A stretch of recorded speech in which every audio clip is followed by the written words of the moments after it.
Hoy, en el quinto capítulo de Entre Focos, vamos a entrevistar a una persona muy especial, un historiador, filósofo y teólogo, además de comunista. Él es el señor Villarroya.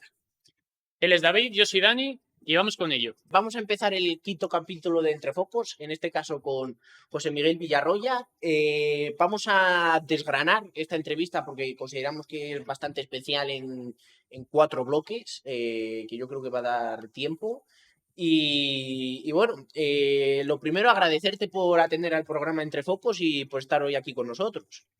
Pues nada, un placer estar con vosotros y para cualquier cosa pues siempre estoy dispuesto de ayudar a la gente, y más si es gente joven, que es importante que estéis preocupados por los problemas que pasan en el mundo y en la sociedad. Bueno, pues muchísimas gracias. La primera pregunta te la va a hacer Sí. mi compañero Daniel Hernández, así que nada, vamos para En, adelante con ello. en relación a la política e ideología, ¿cómo define usted su política, su ideología política, mejor dicho, y cómo cree que ésta influye en su trabajo como historiador y filósofo? ¿Y qué experiencias personales lo llevaron a adoptar esta ideología? Bueno, yo soy marxista y dentro del marxismo pues estoy de acuerdo con las ideas comunistas, ¿no? De Rosa Luxemburgo, Lenin y Stalin. Eh, las he tenido desde ya pequeño, es decir, en mi familia pues había gente que siempre han sido en general de izquierda, y en aquellas épocas pues te hablo, eran ideologías izquierdas marxistas. Había algunos que estaban en el PSOE y otros en el PC, ¿no? O si no estaban, pues estaban cercanos, ¿no?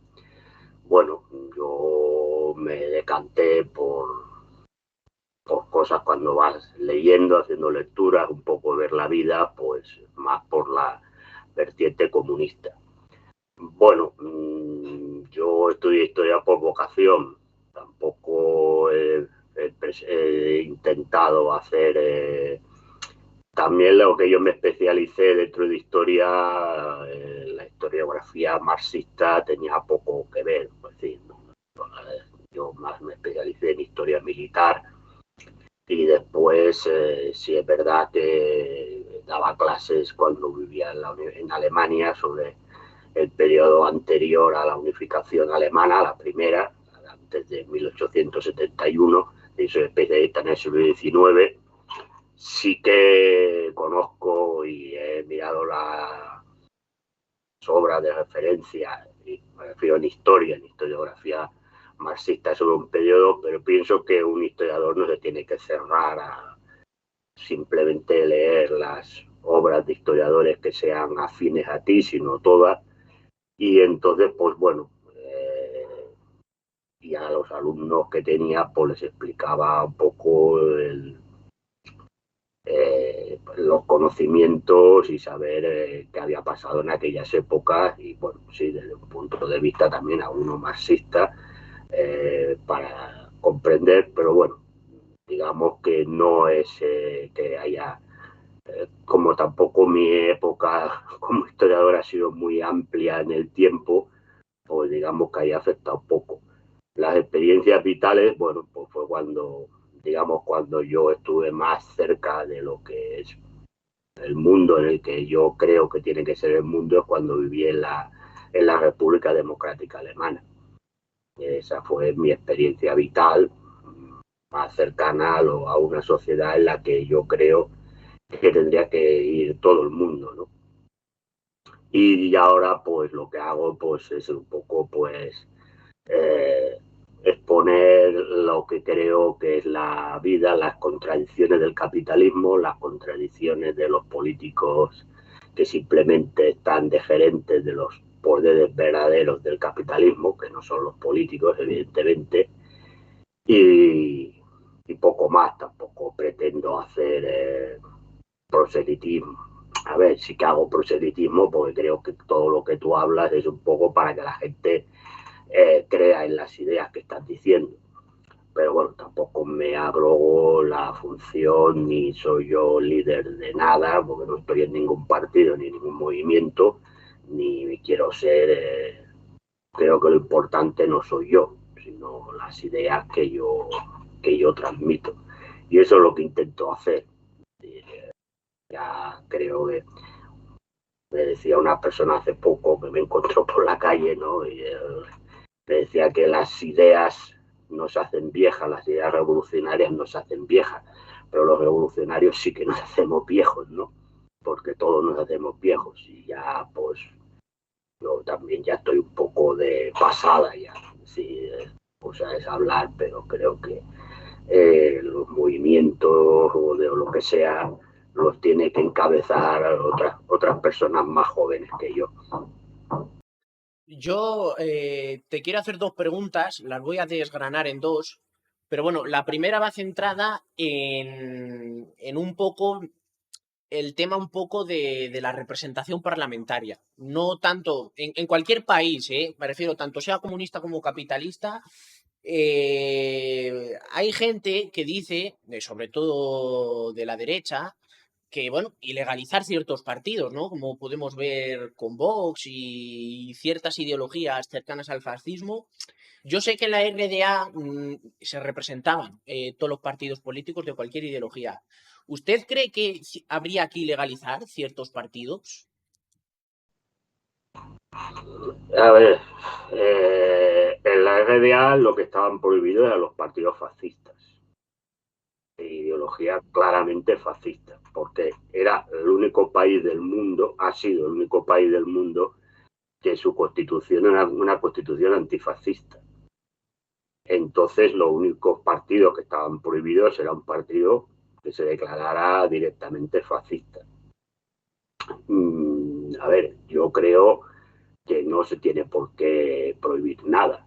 Sí, y más en la democracia burguesa, ¿no? Que nos hablan de libertad y ciertas de más cosas. A ver, si la gente vota a esos partidos es porque se sentirá representados por ellos. Entonces, lo que hay que analizar es por qué hay gente que se siente representada por esos partidos. Porque hay que decir que, a ver, la gran mayoría de la población en un país es una población trabajadora, no son millonarios, etcétera, etcétera. Entonces, si votan a partidos de derechas, lo que tiene que preguntarse la izquierda es por qué. Entonces, yo creo que prohibir, además que prohibiendo no soluciona ningún problema, porque si una persona es muy de derechas, aunque prohíbas el partido, va a estar ahí. Lo que pasa es que en las democracias burguesas normalmente se prohíben partidos de izquierdas, ¿no?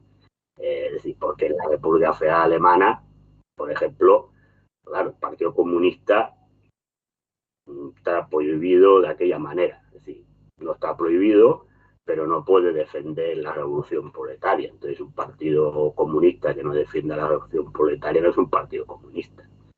Bueno, pues entonces, en cambio, sí que hay partidos neonazis. Claro, no ponen la Hakenkreuz, la cruz ramada, pero los discursos los podría firmar Hitler sin ningún problema, ¿no? Entonces, bueno, yo creo que hay mucha hipocresía en estas cosas. Y yo también cuando se habla de que hay que, para circunscribirnos en el caso español, cuando se habla de que hay que prohibir a Vox y no sé qué, yo creo que también forma parte del circo electoral. Es decir, la izquierda o lo que se llama izquierda, porque yo no considero izquierda en estos momentos ni al PSOE, y sobre todo el PSOE me sabe mal por temas familiares, y Podemos, pues no son, y todos sus agregados, ahí, sumar o restar o multiplicar o los más países y más Madrides, pues creo que no son izquierda. Y entonces un discurso fácil de decir, viene la derecha, viene la ultraderecha, hay que prohibir este partido, el otro. Bueno, me parece que todo forma parte del circo y ya está. Pero yo soy contrario a prohibir nada, excepto un partido, evidentemente, que se declare fascista. Claro, si es un señor que va con la cruz amada o cantando el cara al sol y además quiere imponer la dictadura fascista, pues entonces sí, creo que pero eso creo que tendría que estar dentro de los cánones de cualquier país serio. Pero yo ya tengo claro de que si hubiera un problema de posibilidad de una revolución proletaria, saldría un partido fascista de verdad, no Vox, que no es fascista, saldría un partido fascista de verdad y no lo prohibiría. Vamos a continuar y en esas dos preguntas que te decía que queríamos desgranar, va a continuar mi compañero y te va a preguntar... No, vale, vale. que era nada, iba a presentar la siguiente sección. Vale. Pues terminamos con la última pregunta de esta sección de política e ideología de José Miguel Villarroya. Una cosa que yo sí te quería preguntar, que, bueno, introduce un poco a la siguiente sección, como lo dejamos la otra vez, en la sección de que vamos a hablar un poco de América Latina. Y yo te quiero preguntar sobre, porque a mí yo tengo apego sobre, o mis padres intelectuales son ciertas personas, y te quería preguntar dos preguntas que no tienen nada que ver, pero es que me veo en la oportunidad y en la obligación. ¿A usted qué le parece la organización y la constitución y cómo se organiza un país como Suiza? Bueno, tampoco conozco mucho Suiza, digamos que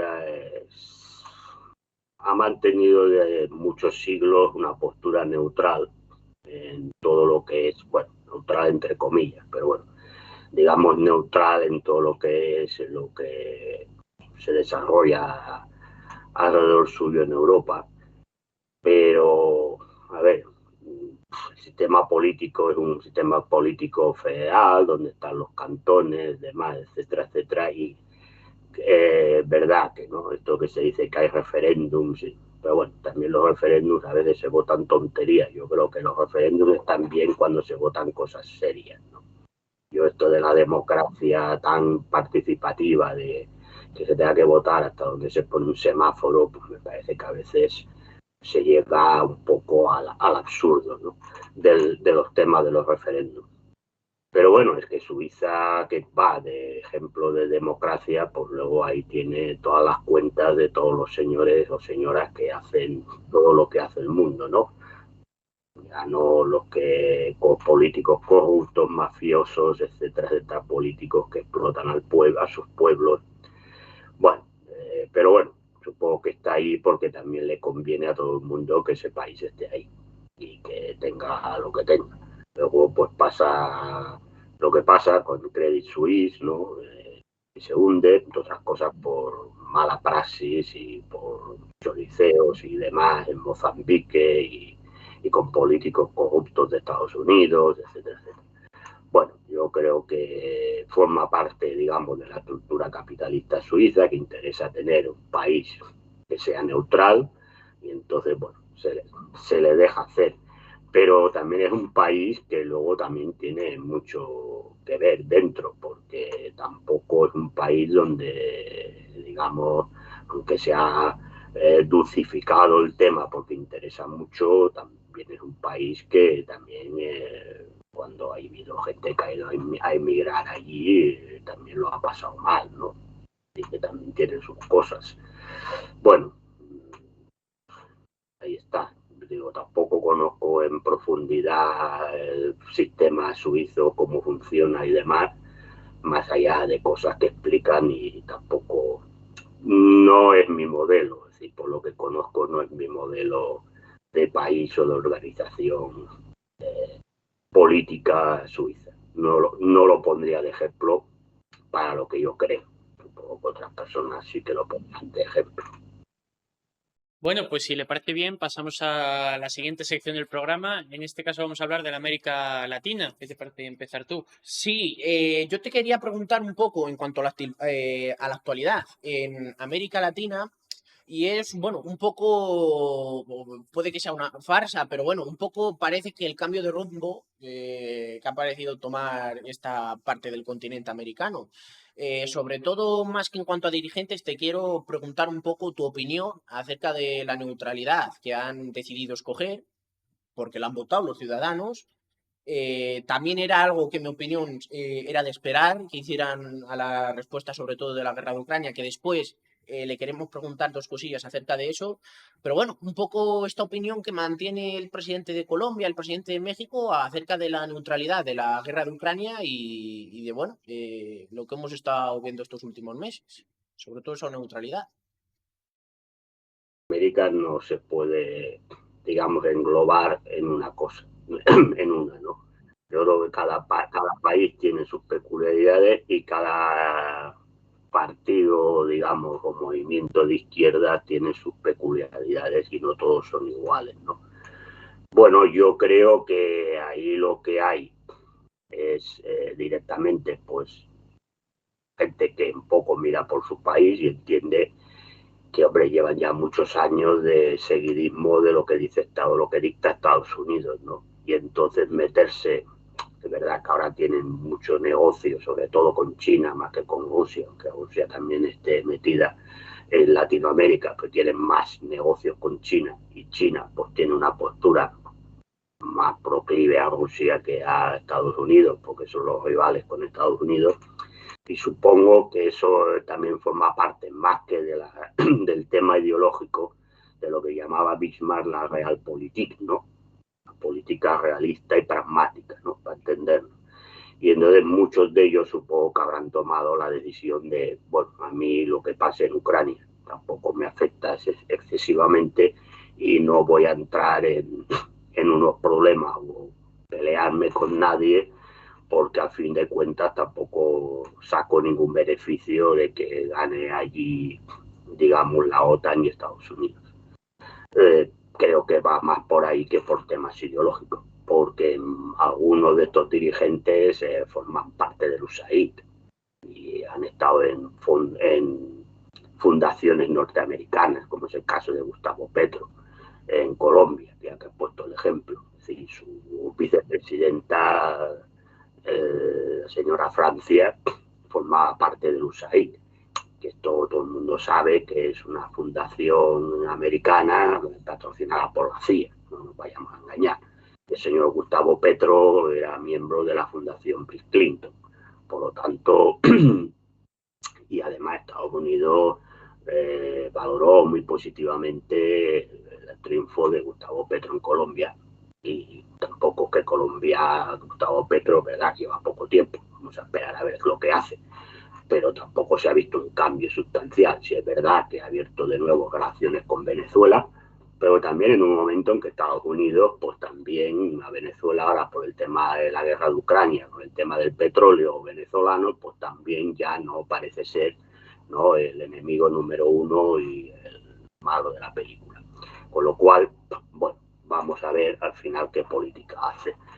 Y bueno, AMLO, pues López Obrador, pues es verdad que en México ahí ya sí que marca un poco más de perfil, un poco más antiamericano, porque es verdad, claro, que él hace frontera con Estados Unidos, ¿no? Y entonces ahí sí que quiere mantener, tenía buena relación con Trump, entre otras cosas, no por ideología, porque evidentemente López Obrador y Trump están bastante alejados ideológicamente, pero sí que Trump, pues como no se quería meter en historias de otros países, mantenía aquello, la neutralidad que había sido histórica en Estados Unidos antes de la Segunda Guerra Mundial, pues tenía mejor sintonía también con el tema de la inmigración y demás. Y bueno, claro, ve en Biden una administración norteamericana mucho más intervencionista, y entonces está marcando un perfil. López Obrador sí que marca un perfil, yo creo que tiene, o sea, socialdemócrata, porque tampoco es un revolucionario, pues sí que mantiene un perfil más, digamos, contrario a la administración de Biden, y ahí sí que ideológicamente pues está más en contra de la intervención de la guerra de Ucrania. Bueno, entonces ahí veremos qué pasa en México, porque con la excusa de los cárteles de la droga ya está diciendo Estados Unidos que igual pues interviene y entra en México con el ejército, con fuerzas especiales. Bueno, igual le montan un Maidán de estos o una especie de golpe de Estado para tumbarlo. Hay que estar atento a México. Y el resto de países, pues bueno, creo que juegan a lo que juegan. Yo creo que va a Chile. El señor Boric, este sí que ha entrado a ponerle las sanciones a Rusia, aunque mantiene buenas relaciones con China, porque antes de entrar el de presidente, pues China había invertido mucho en Chile, y Lula juega a una de cal y otra de arena, porque si es verdad que le dijo a Olaf Scholz que no le iba a dar una serie de componentes para los tanques Leopard que le han enviado a Zelensky, pero por otro lado ya se va a reunir con el señor Zelensky y va a prometer no sé qué, con lo cual, pues, bueno, esto aquí cada uno va a lo que sea. Aparte de Lula, yo con todos mis respetos, me pareció una estafa la primera vez y me parece estafa y media esta, aparte de que este es un señor muy globalista que ha estado siempre al lado de los poderosos.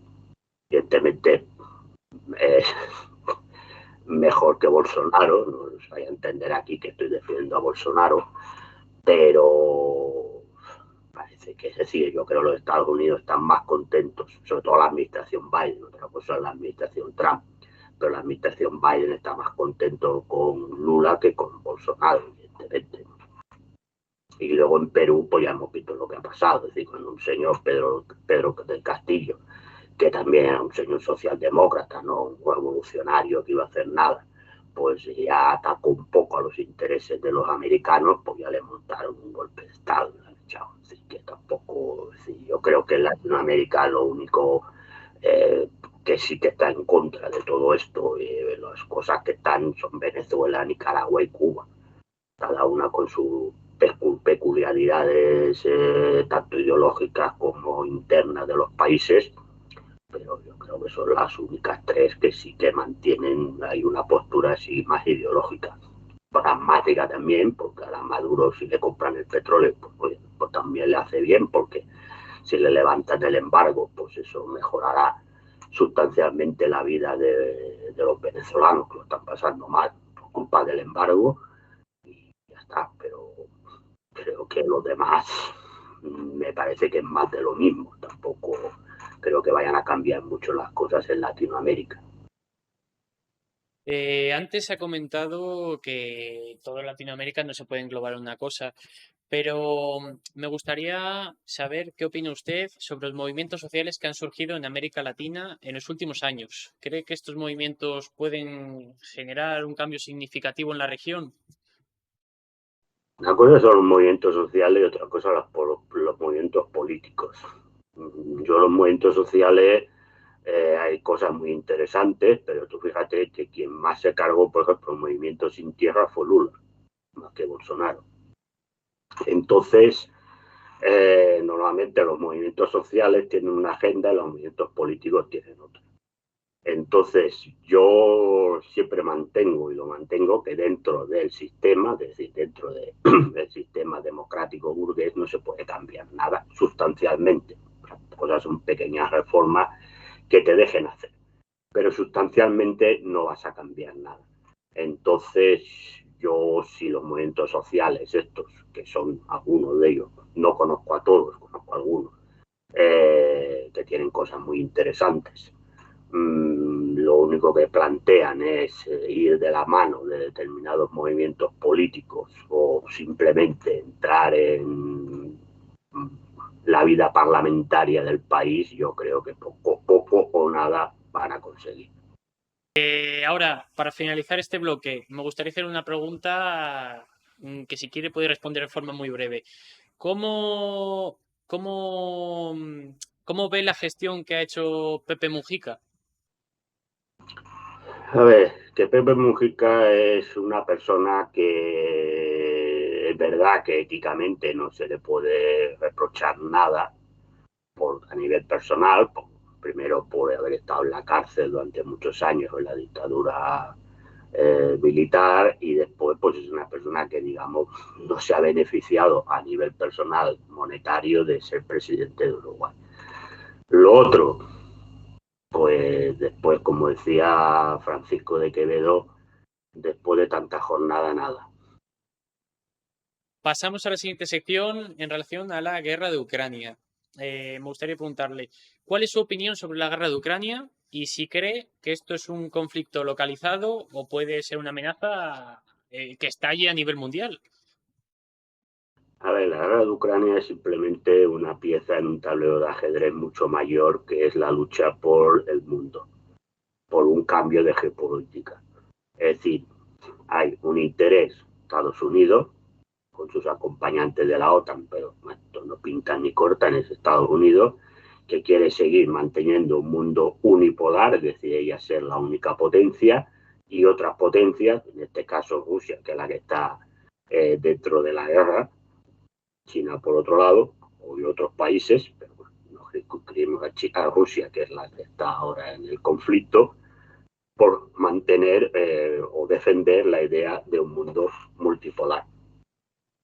Que la guerra se vaya a extender, bueno, no sé, dependerá de lo que haga Estados Unidos, que al final es quien dictamina. Porque esta guerra, a ver, si no estuvieran manteniendo al ejército ucraniano como lo están manteniendo con el armamento que se envía y el dinero que se envía, la guerra haría tiempo que se hubiera acabado, porque Ucrania sola no tiene ninguna posibilidad de vencer al ejército ruso. Bueno, que esto va a poder ir a más, pues yo repito, no será por el lado ruso, sino será por el lado americano, que hará una intervención mayor o más importante ahí. Es decir, se verá. Yo creo que si las cosas siguen igual, pues no hay una intervención más directa de la OTAN, pues yo creo que no a un corto, pero sí a un medio plazo la guerra terminará, porque Ucrania ya, aunque mucho armamento le envíen, no va a poder resistir mucho más. Yo una pregunta que te quería hacer, luego te quiero hacer otra, una breve, es que ¿usted cree, porque bueno, esto es un poco relativo, cuando por ejemplo la Unión Soviética terminó con el nazismo, pues bueno, hubo ciertos países, por ejemplo Italia o Francia, que se vieron obligados debido a...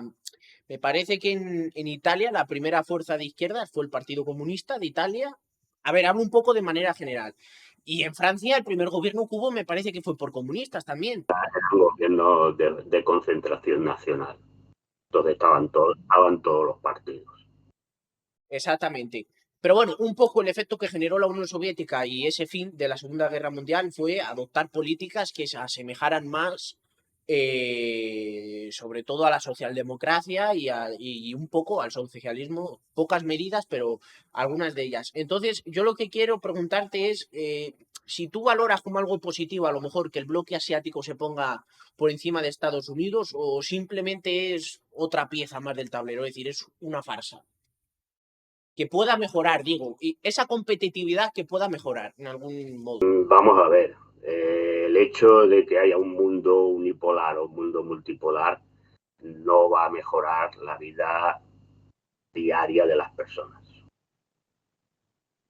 Pues así, sin otra cosa es que lo que se ha demostrado hasta ahora, que el mundo unipolar mandado por Estados Unidos ha sido un desastre, ¿no? No digo ya solamente para la vida de las personas, sino para la vida de muchos países, ¿no? Porque cualquier país que se ha salido un poco del guión establecido, pues ahí o han dicho golpe de Estado o directamente les ha bombardeado, como pasó con Libia, etcétera, ¿no? O en Irak o demás, ¿no? Entonces, bueno, lo que te garantiza un mundo multipolar es que habrá zonas donde, bueno, mandarán unos y no mandarán otros. Entonces, pues cada país podrá, al haber un mundo multipolar, cada país podrá decidir un poco por dónde tira.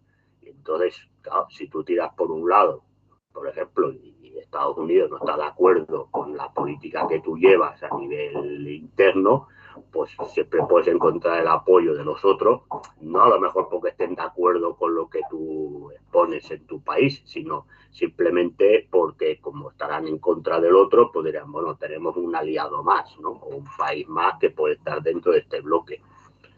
Bueno, estas son las realidades, es decir, la geopolítica, a ver, la Unión Soviética apoyaba a países que no todos eran comunistas, ¿entiendes? Pero que eran, bueno, pues eran países que a lo mejor estaban en contra de Estados Unidos, entonces ya está. Y porque es la realidad. ¿Ves? La política exterior y la política internacional, es decir, si toda la política es un poco, si tú quieres, bastante con poca ética, la política internacional la que menos tiene. La política internacional es intereses, no nos engañemos a la gente. Entonces, por lo tanto, es decir, que China, Rusia, eh, se impongan, por ejemplo, sobre todo China, en la zona asiática, incluso en África, tenga más posibilidades y tenga más influencia que Estados Unidos en África, incluso en algunos países de Latinoamérica. Bueno, es verdad que China hace inversiones y al mismo tiempo que invierte, pues también construye hospitales. Pero bueno, también en el fondo todo forma parte del interés. Es decir, tampoco vamos a poner ahí que lo hacen por la ideología comunista.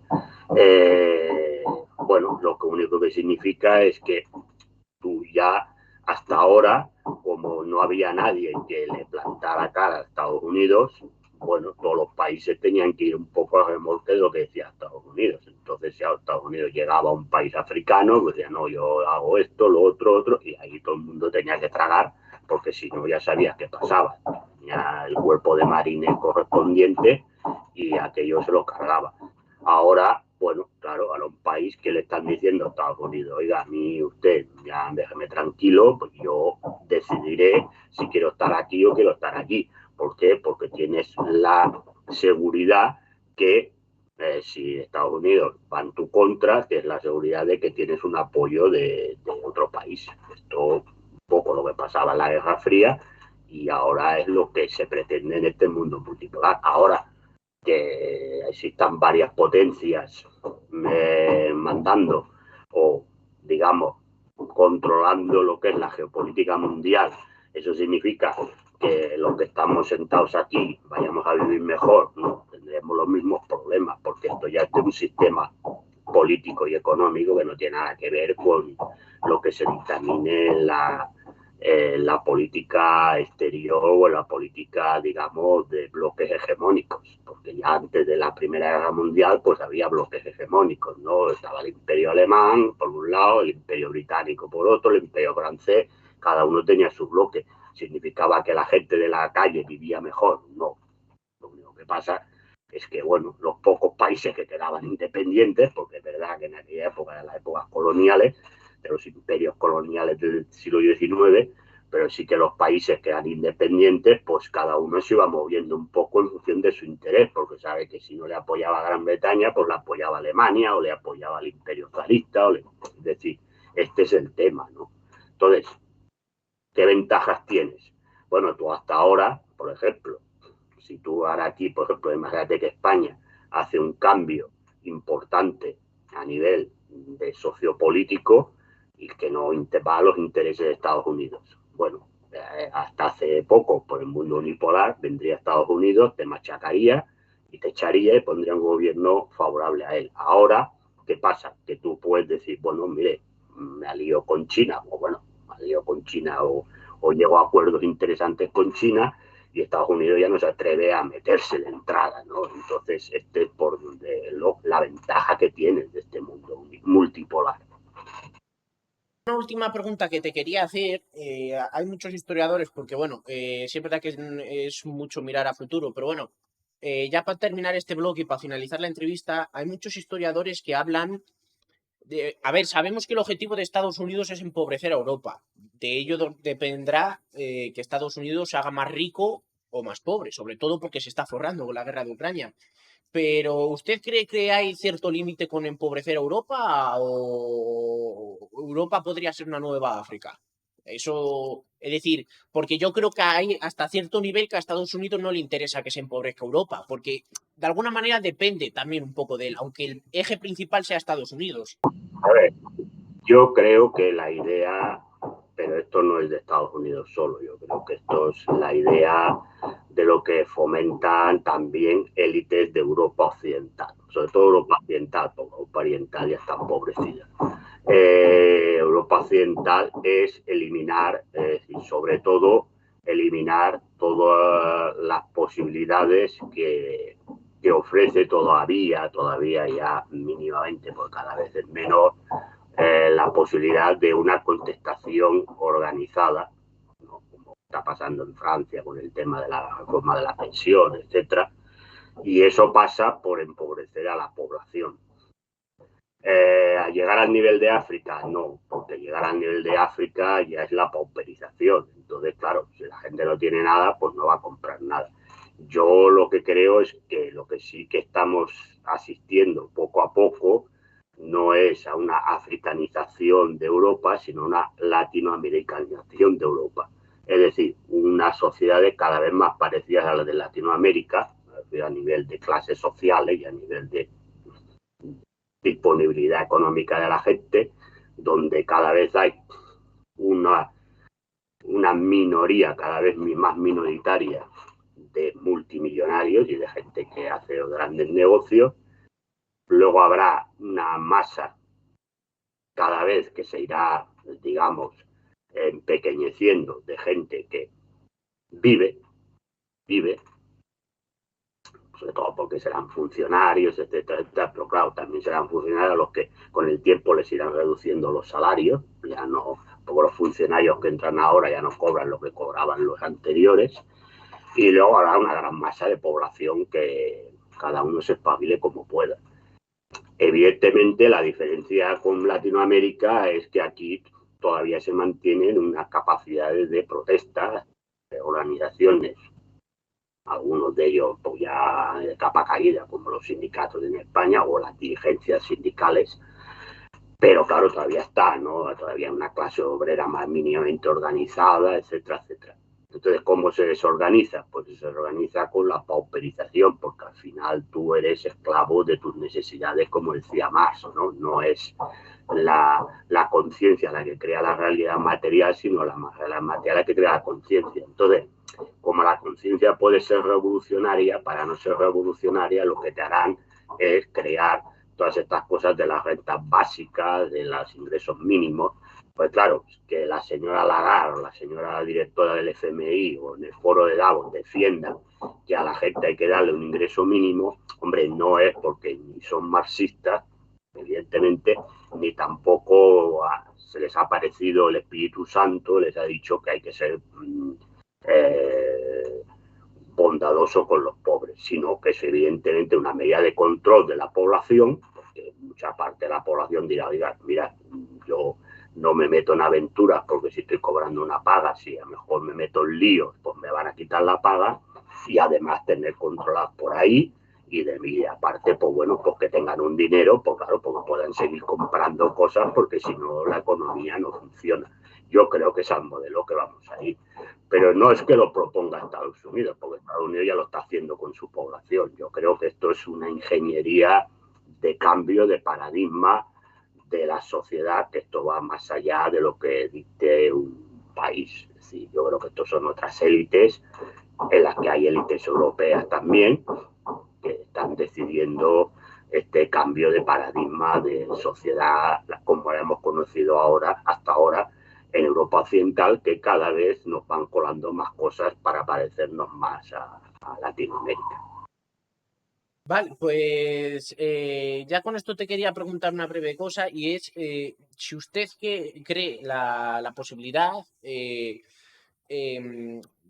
que ocurriera algo como ocurrió con Argentina, que en un momento, a lo mejor no a nivel europeo, porque pueda competir con Alemania, pero que en algún momento digamos, pues bueno, vámonos a vivir a América Latina, por ejemplo, no sé qué país será en un futuro, pero algún país de América Latina que se estará incluso mejor que aquí, por ejemplo, en temas de sanidad o en temas de... Es decir, que algún país se pueda poner por encima de los países del sur de Europa.